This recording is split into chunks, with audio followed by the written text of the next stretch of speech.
बिस्मिल्लाहिर्रहमानिर्रहीम। साहिब निसाब होना कुर्बानी वाजिब होने के लिए शर्त है। अगर कोई शख्स साहिब निसाब है तो उस पर कुर्बानी वाजिब होगी, साहिब निसाब नहीं है तो कुर्बानी वाजिब नहीं होगी। निसाब क्या है? अगर किसी के पास सोना, चांदी, रुपया पैसा, माल तिजारत और हाजत असलिया से ज़ायद सामान, ये सारा मिलकर 52.5 तोले चांदी की मिकदार तक पहुँच जाए तो वो शख्स साहिब निसाब होगा, उस पर कर्ज भी ना हो। अगर उस पर कर्ज है तो कर्ज निकालने के बाद उसके पास इतना माल बच जाए जो 52.5 तोले चांदी की मिकदार तक पहुंच जाए तो वो शख्स साहिब निसाब होगा, वरना साहिब निसाब नहीं होगा। आजकल 52.5 तोले चांदी की मिकदार तकरीबन 90,000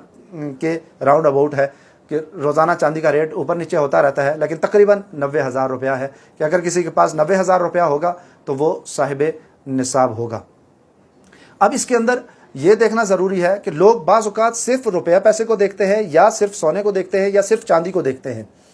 तो ऐसा नहीं है, बल्कि इन तमाम चीज़ों का मजमुआ सोना, चांदी, रुपया पैसा, माल तिजारत और हाजत असलिया से ज़ायद सामान, ये सारे मिलकर अगर 52.5 तोले चांदी की मिकदार तक पहुँच जाते हैं तो इस सूरत में कुर्बानी वाजिब होगी। मिसाल के तौर पर अगर किसी के पास 1 तोला सोना है, साथ उसके पास 1,000 रुपया है,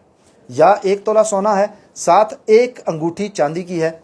या 1 तोला सोना है साथ उसके पास जो है वो माल तिजारत में से कुछ 100-200 रुपये की सामान है, या 1 तोला सोना है और उसके साथ हाजत असलिया से ज़ायद सामान है,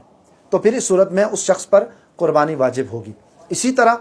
अब हाजत असलिया से ज़ायद सामान, सिर्फ उसके पास हाजत असलिया से ज़ायद सामान है लेकिन इतना है कि जो 90,000 रुपया या इससे ज़्यादा हो जाता है। मिसाल के तौर पर एक मकान में वो रह रहे हैं, एक अलग से मकान बना हुआ है, या एक मकान उनके पास है, एक प्लाट उन्होंने प्लाट खाली रखा हुआ है। इसी तरह उनके पास जो है वो एक गाड़ी ज़रूरत की है, एक गाड़ी इजाफी रखी हुई है, एक मोटरसाइकिल ज़रूरत का है, एक अलग से मोटरसाइकिल रखा हुआ है, एक फ्रिज ज़रूरत है, 2 फ्रिज रखे हुए हैं, एक वॉशिंग मशीन ज़रूरत है, 2 वॉशिंग मशीन रखी हुई है। अच्छा, बहुत सारे लोगों के घरों में कबाड़ खाने के अंदर बहुत सारा सामान पड़ा हुआ होता है। बच्चों की टूटी हुई साइकिलें पड़ी हुई हैं, वॉशिंग मशीनें टूटी हुई पड़ी हैं, बेड टूटे हुए पड़े हुए हैं, सोफे सेट टूटे हुए पड़े हैं, कुर्सियाँ टूटी हुई पड़ी हैं और घर का बहुत सारा सामान जो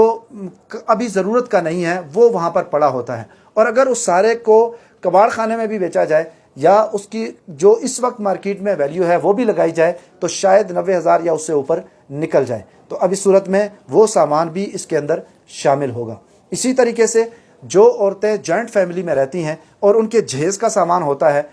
और बहुत सारा सामान ऐसा है कि जो इस्तेमाल नहीं हो रहा होता, चंद चीज़ें तो इस्तेमाल हो रही होती हैं जैसे बेड है, सोफ़ा है, अलमारी है, बॉक्स है और इस तरह की चंद चीज़ें इस्तेमाल हो रही हैं, लेकिन बहुत सारा क्रॉकरी का सामान है, बहुत सारा और ऐसा सामान है कि जो इस्तेमाल नहीं हो रहा। अगर वो इस्तेमाल नहीं हो रहा तो हाजत असलिया से ज़ायद है। अब उसको मिलाकर, सोने को मिलाकर, रुपये पैसे को मिलाकर, चांदी को मिलाकर, इन तमाम चीज़ों को मिलाकर अगर 52.5 तोले चांदी की मिकदार तक निसाब पहुँच जाता है तो वो साहिब निसाब हैं, उन पर कुर्बानी वाजिब होगी।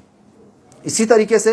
अगर किसी को कर्ज़ दिया हुआ है और वो कर्ज़ इतना है कि जो निसाब तक पहुंचता है और अब वो कर्ज़